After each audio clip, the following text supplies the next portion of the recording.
Imagine a military force that wears no uniform, answers to no general, and operates with a budget so secret even Congress doesn't know the total.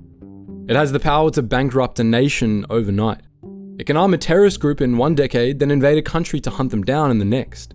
We're told that the United States fights its wars with the Army, the Navy, and the Air Force. That's a half-truth.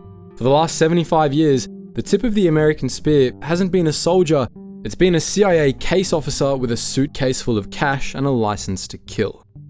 They perfected the art of the proxy war. They provide the cash, the training, and the weapons, and someone else provides the bodies. It's the ultimate geopolitical hack. Why send an American teenager to die in the jungle when you can pay a local insurgent to do it for you? From the rice paddies of Vietnam to the shadow war unfolding right now in Venezuela, this is the history of a continuous global conflict that technically never happened. While decades of files remain locked in Langley vaults, the truth eventually leaks out. By piecing together declassified cables and internal memos, we've reconstructed the timeline. And it all starts with a loophole. In 1947, when President Harry Truman signed the National Security Act, he simply wanted a central hub to organize intelligence. But buried deep in the legal text was a single, vague phrase. Clause 5 authorized the agency to perform other functions and duties. Other functions. These two words became the blank check. They allowed an analytical bureau to evolve into a shadow government that could bypass the Constitution and rewrite history. The philosophy was simple: plausible deniability. If the coup succeeds, we take the credit in secret. If the country burns to the ground and thousands die, the President of the United States can stand at the podium and honestly say, "We were never there."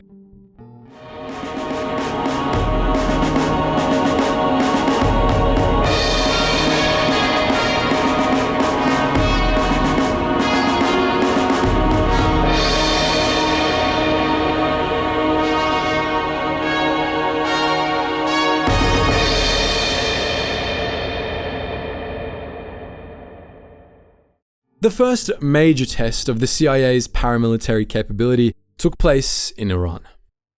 In 1951, Mohammad Mossadegh, a nationalist politician, was elected prime minister. Mossadegh was an intense nationalist who believes Iran's oil wealth should belong to Iran, as for decades, the Anglo-Iranian oil company, controlled by the British, had extracted millions of dollars in oil while paying Iran a pittance. Mossadegh nationalized the oil industry and expelled the British engineers. The British were furious, but they were bankrupt from World War II. They turned to Washington, and they told the newly elected President Eisenhower that Mossadegh was a mentally unstable figure liable to hand Iran over to the Soviets. So Eisenhower approved Operation Ajax. The budget was $1 million. The man in charge was Kermit Roosevelt Jr., the grandson of former President Theodore Roosevelt. The plan was a hybrid of psychological warfare and hired thuggery. The CIA bribed newspaper editors to print anti-Mossadegh stories. They hired street gangs to rampage through Tehran, shouting slogans supporting Mossadegh, specifically to terrify the middle class and make the prime minister look like a chaotic radical. But the coup almost failed. The CIA had arranged for the Shah of Iran, the monarch, to sign a decree dismissing Mossadegh. But Mossadegh found out. He arrested the officers who delivered the decree, and the Shah, terrified, fled to Baghdad and then to Rome. In Washington, the CIA headquarters sent a cable to Roosevelt: "Get out." The operation was scrubbed, but Roosevelt ignored the order. He knew the psychology of the street better than the bureaucrats in DC. He handed out cash to military officers, wrestling champions, and mob leaders. On August 19, 1953, a massive, rented crowd marched on government buildings. Pro-monarchy military units joined the fray, and by the afternoon, they had surrounded Mossadegh's home. By evening, Mossadegh was in custody, and the Shah was flying back to claim his throne. The 1943 coup was a dazzling success for the agency. They had changed the trajectory of a major nation for less than the cost of a single bomber aircraft. As the Washington Post later noted in their review of the declassified files, the agency concluded that it was easy to overthrow a government. They had no idea how wrong that conclusion would turn out to be, but in 1953, the CIA felt invincible. They immediately looked for the next target. The next target was in America's backyard. In Guatemala, President Jacobo Arbenz had been democratically elected on a platform of land reform. At the time, 2% of the population owned 70% of the land. The largest landowner was an American corporation, the United Fruit Company. Arbenz passed Decree 900, which expropriated uncultivated land from large estates and gave it to peasants, which outraged United Fruit. They launched a massive lobbying campaign in Washington, branding Arbenz a dangerous communist threat. This led to the CIA launching Operation PB Success. The agency set up a clandestine radio station called The Voice of Liberation. They broadcast from just across the border in Honduras and Nicaragua, but they pretended to be broadcasting from deep within the Guatemalan jungle. They played static to simulate interference and reported on massive battles that weren't actually happening. On the ground, the CIA armed a proxy force of roughly 480 mercenaries led by a disaffected Guatemalan officer, Castillo Armas. Militarily, this force was pathetic. The Guatemalan army could have crushed them in an hour. But the CIA was relying on the idea of an army. As Tim Weiner writes in Legacy of Ashes, the CIA pilots bombed Guatemala City with soda bottles to make loud noises, and the radio station broadcast reports that a massive liberation column was marching on the capital. They jammed the Guatemalan government's communications, isolating military commanders. Officers in the capital, believing the radio reports that the US Marines were about to land, panicked. They turned on Arbenz. Arbenz, convinced he was facing a massive invasion rather than a few hundred mercenaries, resigned and was strip searched by the rebels at the airport as he fled. The US installed regime dismantled the land reforms, burned books, and initiated a cycle of military dictatorships that led to a 36-year civil war, killing 200,000 people. Buoyed by Iran and Guatemala, the CIA tried to replicate the formula in Indonesia. This is one of the least talked about yet largest covert operations of the 1950s. Indonesia, under their leader Sukarno, was a founding father of the non-aligned movement. He refused to pick a side in the Cold War, and he tolerated the PKI, the Indonesian Communist Party. To the Eisenhower administration, neutrality was just a stepping stone to communism. In 1957, the CIA saw an opportunity. Regional military commanders in Sumatra and Sulawesi were rebelling against Sukarno's central government in Java. The CIA decided to turn this regional dispute into a full-scale civil war. This was Operation HAIK. The US Navy anchored submarines off the coast to drop supplies, and the CIA used a proprietary airline, Civil Air Transport, to bomb Indonesian military assets. They supplied 15 B-26 bombers and P-51 Mustangs and stripped all of the markings. They armed thousands of rebel troops, known as the PRRI/Pemesta. But Indonesia wasn't Guatemala. The geography was an archipelago of thousands of islands, making coordination impossible. The rebel proxies were disorganized and lacked popular support. Sukarno's army was professional and battle-hardened from fighting the Dutch. It all fell apart on May 18, 1958. An American pilot named Alan Pope was shot down in a B-26 bomber. He survived the crash, but he was carrying his US military ID and flight logs in his pocket. So much for plausible deniability. Indonesian President Sukarno waved Pope's ID at the world press. The United States was caught red-handed attempting a coup. Eisenhower lied to the public, claiming Pope was just a soldier of fortune, but the game was up. The CIA immediately cut the funding and ran, leaving their rebel proxies to be slaughtered. It was a total backfire, and as the Department of Defense later admitted, the operation didn't stop communism, it actually pushed Indonesia closer to the Soviets. While the operation in Indonesia was collapsing, the CIA was starting an even more surreal proxy war in Tibet. In 1950, the People's Republic of China had invaded Tibet, but by the mid-50s, a resistance movement had formed among the Khampa tribesmen, fierce warriors from eastern Tibet. They called themselves the Chushi Gandruk, or 4 Rivers, 6 Rangers. The CIA saw the Tibetans as a group that could bleed the Chinese PLA. The goal was harassment. The logistics were mind-boggling though. The CIA selected Tibetan fighters and flew them out of the country, and they were taken to Saipan in the Pacific and then flown to the United States, specifically to Camp Hale in the Colorado Rockies. Camp Hale sat at 10,000 feet, and it was the only place in the US that physically resembled the Himalayas. There, CIA officers trained the Tibetans in the use of mortars, radios, and demolition. Once trained, these men were loaded onto unmarked C-130 transport planes.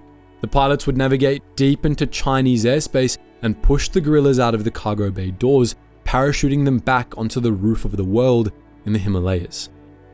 This was the ST Circus program. For over a decade, the CIA dropped tons of arms and supplies to the resistance. In one notable success, Tibetan guerrillas ambushed a Chinese convoy and captured documents that provided the US with its first concrete intelligence of the failure of Mao's Great Leap Forward. However, as a war, it was tragic. The mortality rate for the agents dropped into Tibet was staggering. Many simply vanished. The CIA's largest paramilitary operation was actually in Laos. It began in 1954, supporting the French at Dien Bien Phu. When the French left, the US couldn't legally send troops, so the CIA built a secret army instead. They hired Hmong General Vang Pao. The deal was the CIA provided the weapons and cash while Vang Pao provided the bodies to fight the North Vietnamese. To keep this army alive, the CIA ran a private airline, Air America, and they flew food and ammo into secret landing strips carved out of cliffs, making the Hmong totally dependent on the agency for survival. To support them, the US unleashed their heaviest air campaign in history, dropping a plane load of bombs every 8 minutes for 9 years. But air power wasn't enough. By 1970, the Hmong had ran out of adult men. To keep the war going, the CIA began drafting children. Officers reported 13-year-olds carrying M16s, trading Hmong blood for American time. It ended in May 1975. Vang Pao was airlifted to safety, but on the runway, thousands of Hmong civilians surged toward the planes, begging to be taken. The doors closed, the last plane lifted off, and the CIA left them to face the enemy alone. The agency felt invincible after the 1950s. They had toppled governments in Iran and Guatemala with ease. So, when Fidel Castro took power in Cuba, they assumed they could just run the same play again. They convinced President Kennedy that a small proxy force could trigger a massive popular uprising. They would train a proxy army of Cuban exiles, land them on the beach, and watch as the Cuban people rose up to overthrow Castro. They recruited 1,400 exiles, known as Brigade 2506, and they trained them in the swamps of Florida and the jungles of Guatemala. On April 17, 1961, the brigade landed at the Bay of Pigs, and it was a slaughter. The popular uprising never happened. The CIA's intelligence was based on wishful thinking, not reality, and worse, Kennedy, still fearing public exposure, cancelled the second round of airstrikes that were supposed to protect the invaders. The brigade was pinned down on the beach. Castro's jets sank their supply ships, and within 3 days, the survivors surrendered. In June 1960, the Congo won independence from Belgium. It was a resource giant, uranium, copper, cobalt, diamonds, and it was immediately plunged into anarchy. The Prime Minister, Patrice Lumumba, was a charismatic nationalist. Like Mossadegh in Iran, Lumumba wasn't a Soviet stooge, but he was desperate for help to stabilize his country. When the US and UN rebuffed him, he accepted transport planes from the Soviet Union. That was enough for Washington. President Eisenhower, in one of his final national security meetings, sent a cable to the CIA station chief in Leopoldville, Larry Devlin, that effectively said, "Get rid of him." With CIA encouragement and funding, Joseph Mobutu staged a coup. Lumumba was captured, beaten, and handed over to his enemies in the breakaway province of Katanga, where he was executed. But the war didn't end with Lumumba's death. For the next 8 years, the Congo became a playground for mercenaries. The CIA set up a massive air operation, creating an instant air force for the Congolese government. They hired Cuban exile pilots, veterans of the Bay of Pigs, to fly combat missions over the jungle. The result of this massive expenditure of blood and treasure was stability, but of a brutal kind. The CIA helped install Joseph Mobutu as the dictator of Zaire.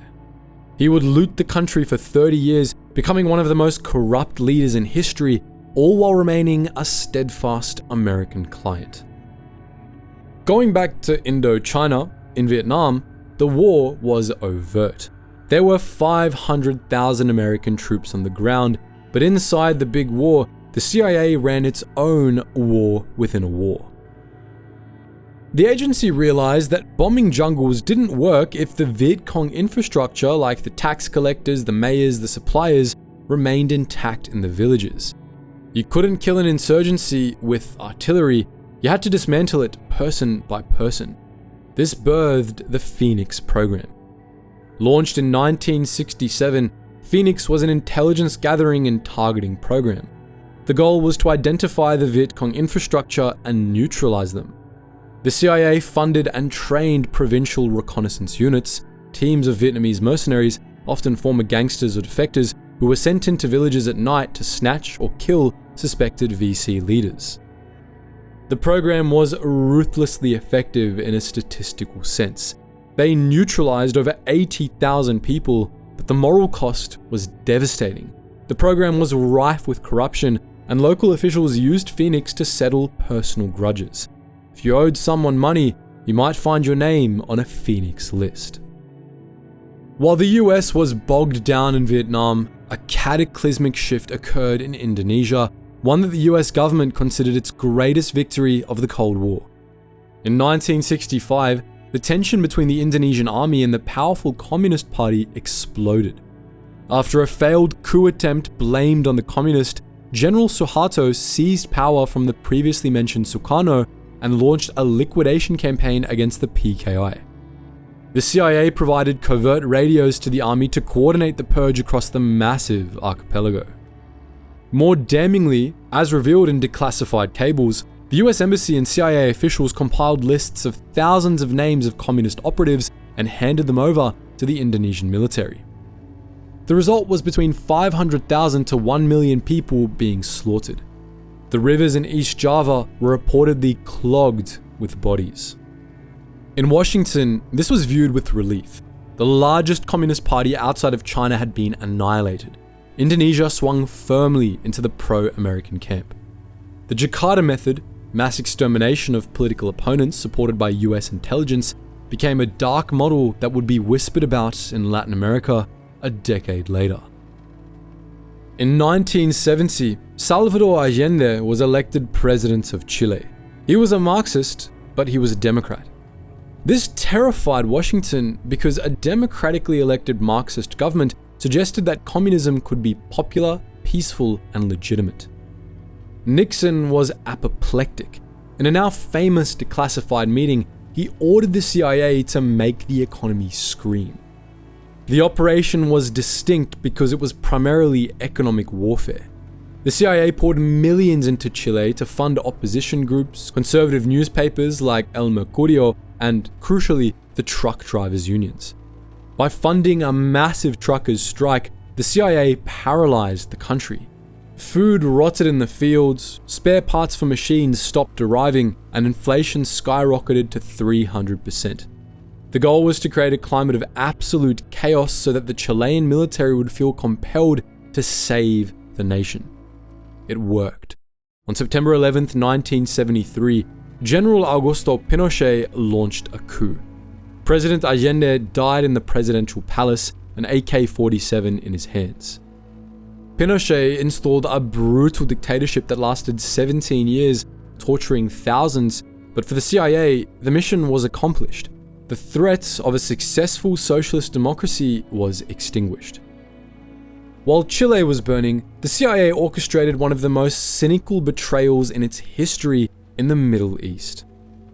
In 1972, the Shah of Iran, America's main ally in the region, asked for help. He was in a border dispute with neighboring Iraq. He wanted to distract Saddam Hussein's military, and the solution? Arm the Kurds in northern Iraq. The CIA, under Kissinger's direction, pumped $16 million in Soviet-made weapons to the Kurdish leader Mustafa Barzani. The Kurds believed that this was the beginning of an American commitment to their independence, and they fought fiercely, tying down the Iraqi army. But the US had no intention of letting the Kurds win. They just wanted them to be a nuisance. In 1975, the Shah and Saddam Hussein met in Algiers and settled their border dispute. The Shah no longer needed the distraction, and overnight, the funding stopped. The border was closed. The Kurds were left exposed, and the Iraqi army moved north and slaughtered them. Mustafa Barzani sent a desperate letter to Kissinger. Our movement and people are being destroyed in an unbelievable way, with silence from everyone. We feel, Your Excellency, that the United States has a moral and political responsibility toward our people. Kissinger didn't answer. In a closed-door testimony later revealed by the Pike Committee, Kissinger said, "Covert action shouldn't be confused with missionary work." As the Vietnam War ended in 1975, the CIA looked for a place to regain its footing. They found it in Angola. Portugal was abandoning its colonies. 3 factions were fighting for control of Angola. The MPLA was Marxist and backed by the Soviets. The FNLA and UNITA were anti-communist, or at least anti-MPLA. The CIA pumped $31 million into the FNLA and UNITA. They hired white mercenaries from Europe, and they coordinated with South Africa to invade from the south. But it was a disaster. The MPLA asked Cuba for help, and Fidel Castro, acting largely on his own initiative, sent 36,000 troops. The Cuban army, equipped with Soviet tanks and rockets, crushed the CIA's proxies. The CIA's station chief in Angola, John Stockwell, later resigned and wrote a blistering book, In Search of Enemies. He argued that the CIA's involvement didn't stop communism, it actually guaranteed it by forcing the MPLA fully into the arms of the Soviets and Cubans for survival. Congress, furious after Vietnam and the revelations of illegal CIA activities, passed the Clark Amendment in 1976, legally forbidding the CIA from spending another dime in Angola. In December 1979, the Soviet Union invaded Afghanistan to prop up a failing communist government. In Washington, National Security Advisor Zbigniew Brzezinski saw an opportunity. He wrote to President Carter, "We now have the opportunity of giving the USSR its Vietnam War." The goal was to make the Soviets bleed. The CIA began funneling weapons to the Afghan resistance, the Mujahideen, but they couldn't do it directly, so instead they used a middleman, Pakistan's intelligence service, the ISI. The CIA would buy weapons from China, Egypt, and captured Soviet stock from Israel, send them to Pakistan, and the ISI would hand them out to the 7 major Mujahideen factions. The problem was that the ISI favored the most radical Islamist factions, specifically the group led by Gulbuddin Hekmatyar, a man known for throwing acid in the faces of women who refused to wear the veil.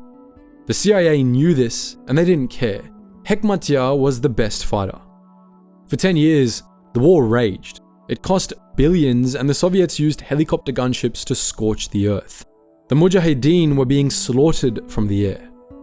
Then, in 1986, the CIA introduced the Stinger missile.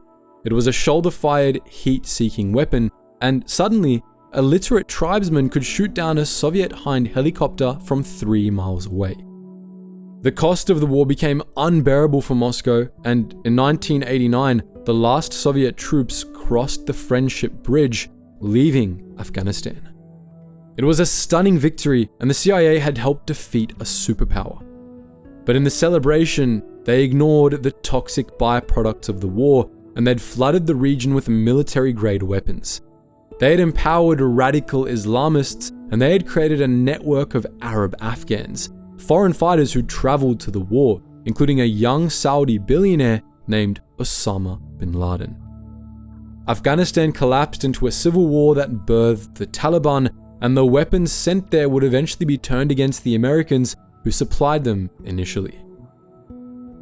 In 1979, the Sandinistas, a leftist revolutionary group, took power in Nicaragua.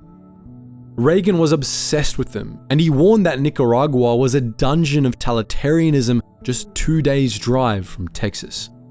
The CIA organized a counter-revolutionary force, the Contras.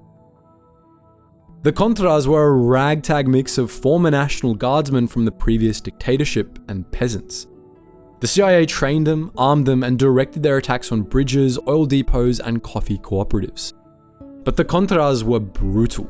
Human rights groups reported that they routinely raped civilians, tortured prisoners, and killed health workers. Congress was appalled, and they passed the Boland Amendment, prohibiting the CIA from funding the Contras. The Reagan administration decided to ignore this.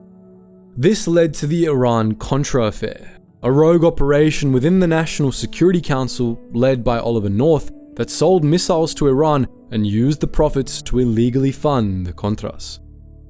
This period also birthed one of the darkest allegations against the agency.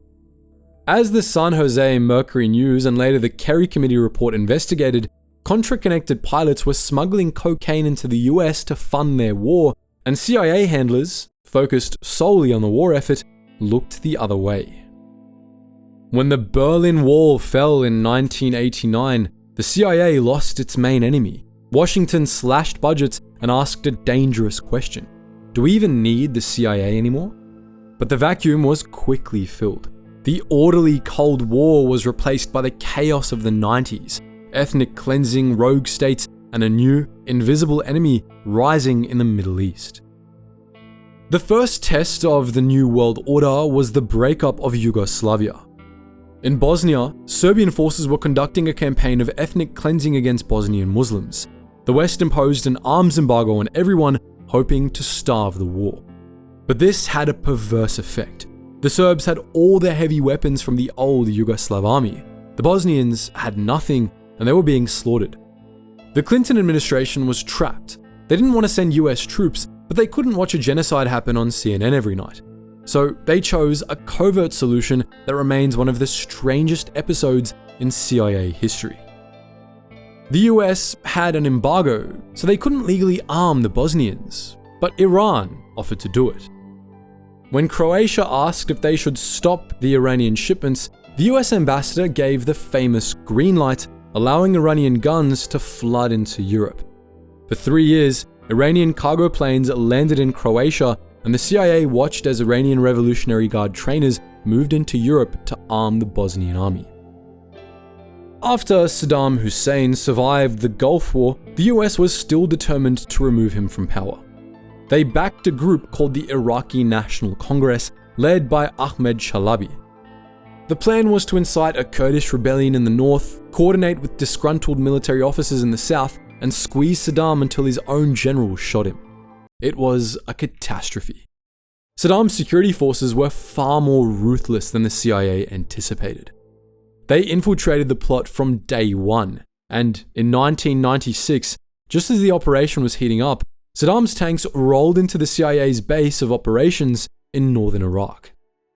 The CIA officers managed to evacuate, but they left behind thousands of their local Iraqi agents. Saddam's forces captured the CIA's communication equipment and the personnel files. They went door to door, executing hundreds of people who had trusted the United States.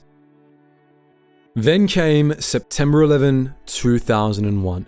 The rulebook was thrown out the window. The CIA was the first agency into Afghanistan just 15 days after the towers fell. The team, codenamed Jawbreaker, landed in the Panjshir Valley with a very simple mission: buy an army. Gary Schroen, the CIA team leader, carried suitcases containing $3 million in non-sequential $100 bills. He met with the commanders of the Northern Alliance, a ragtag coalition that had been fighting the Taliban for years. The CIA and US Special Forces provided the air power and the money, and the Northern Alliance provided the infantry. In less than 2 months, this hybrid force shattered the Taliban. It was viewed as a triumph of modern warfare, a quick operation with minimal American casualties. But the victory was, of course, deceptive.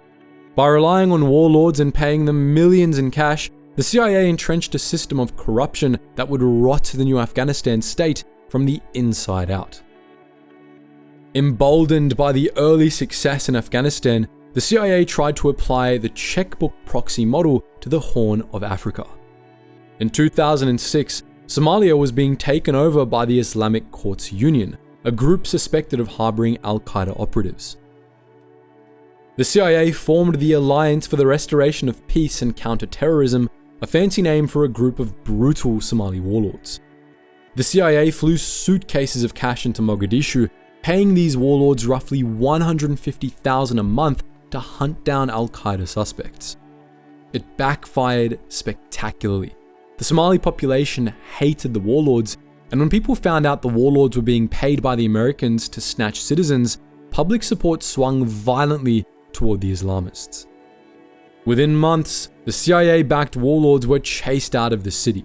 The Islamic Courts Union took total control, and the operation achieved the exact opposite of its goal. It consolidated power in the hands of the extremists. The fallout from this failure led to the rise of Al-Shabaab, a terror group that terrorizes East Africa to this day.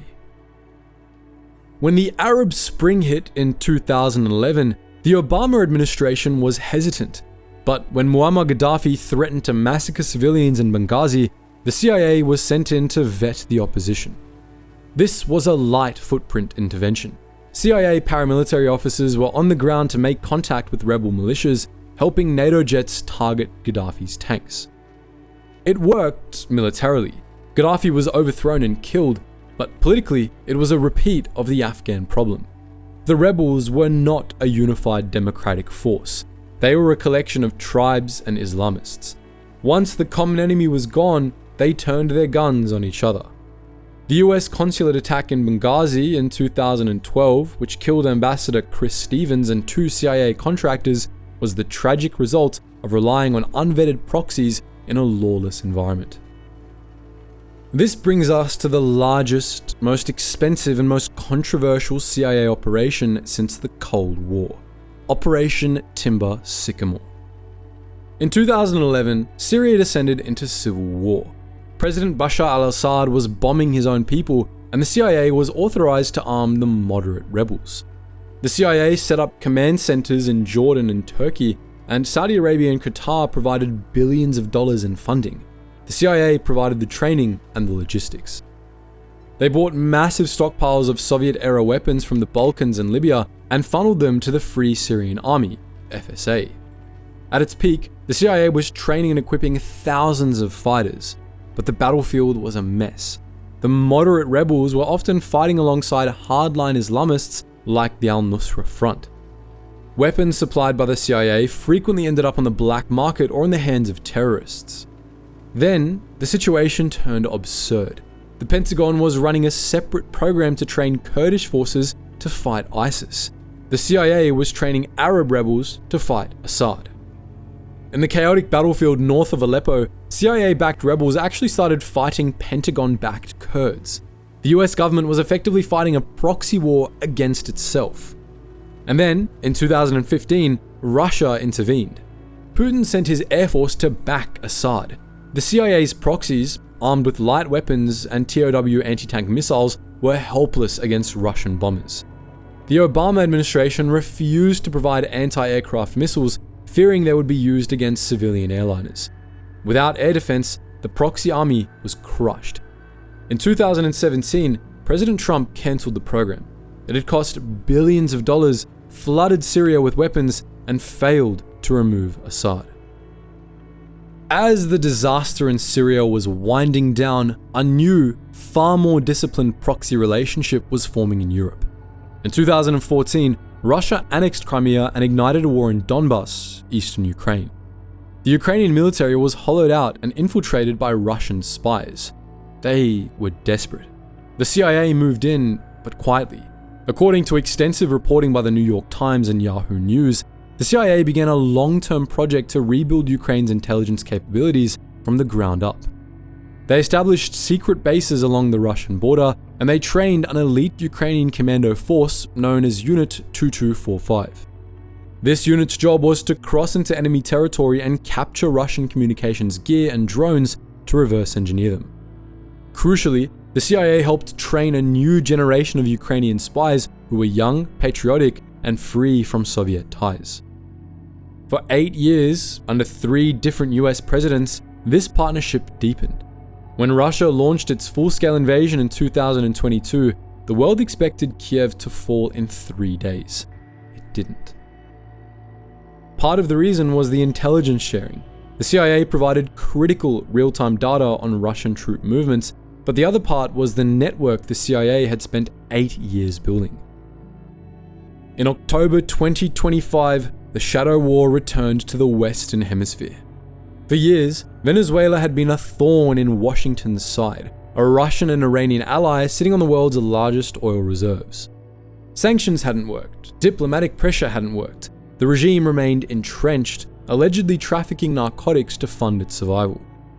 President Trump, citing national security and the destabilizing flow of narcotics, publicly confirmed a new authorization for CIA covert operations inside Venezuela.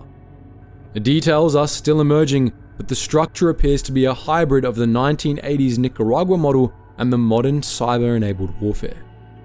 Reports indicate the CIA are engaging in kinetic disruption of logistics, targeting the fuel supplies and communications networks that keep the regime's security forces mobile.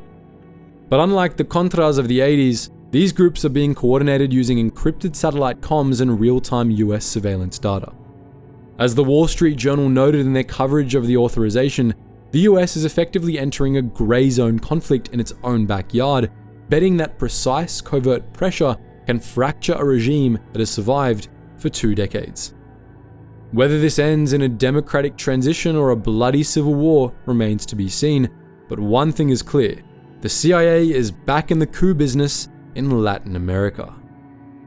When you look back at 70 years of CIA proxy wars, a haunting pattern emerges.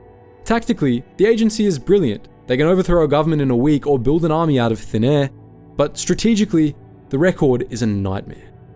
Almost every major victory planted the seeds of a future catastrophe.